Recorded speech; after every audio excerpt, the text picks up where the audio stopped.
Good day, I'm Ria Salen from BSHM, and this interview is part of our subject, Multicultural Diversity. Together with my group mate Nika, we will be asking you a few questions about your experiences in the company. From your initial process of joining, how you adapted to the new environment, and the impact it has had on your growth. Let's start with Nika for the first question. So, good day po. Unang tanong po namin is, what are the initial process that you make when you enter a company? Kumbaga po, ano po yung mga prosesong unang ginawa ninyo para po makapasok sa isang kumpanya? So, yung unang-una, in-adjust yung sarili ko. Siyempre, as a newcomer, kailangan matuto tayo makisalamuha kung bilang power na meron tayo.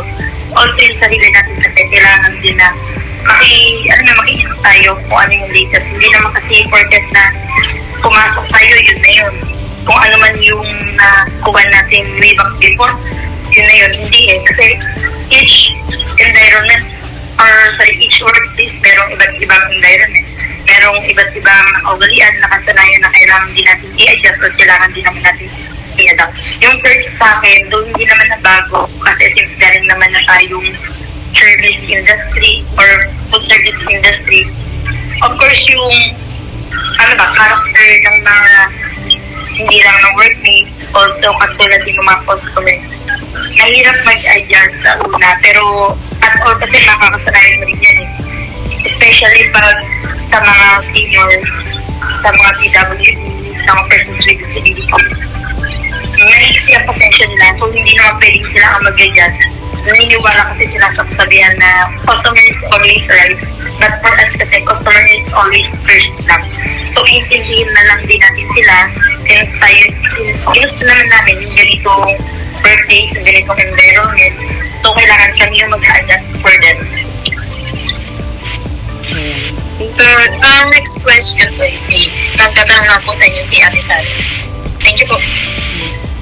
Thank you po. Baling second question po namin, how did you trust or commit and learn the new environment? Or paano niyo po natutunan magtiwala at mag-commit at makibagay sa bagong kapaligiran?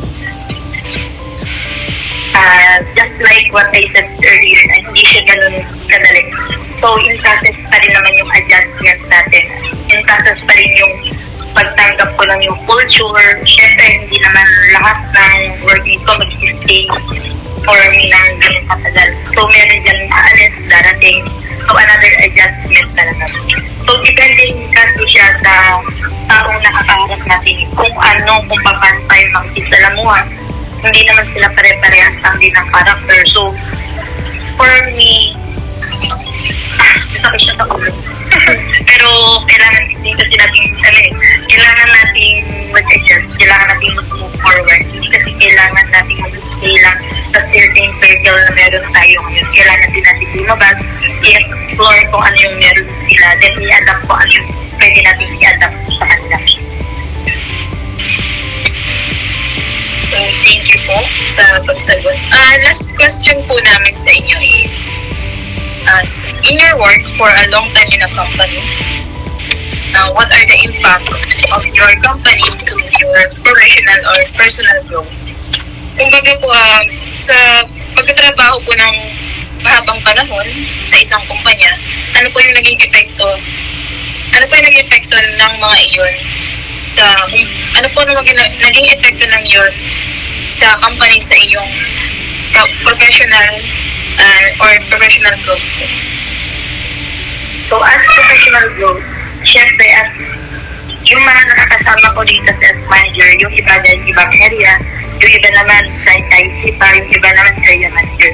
So, meron, kada naninit ko sila, may mga natutunan ako, like for example, sa certain things, kailangan natin mag-put ng boundaries, kailangan natin mag-put ng timeline, kasi hindi naman lahat yan pwede natin ipagpabukas, ipagpamamayan.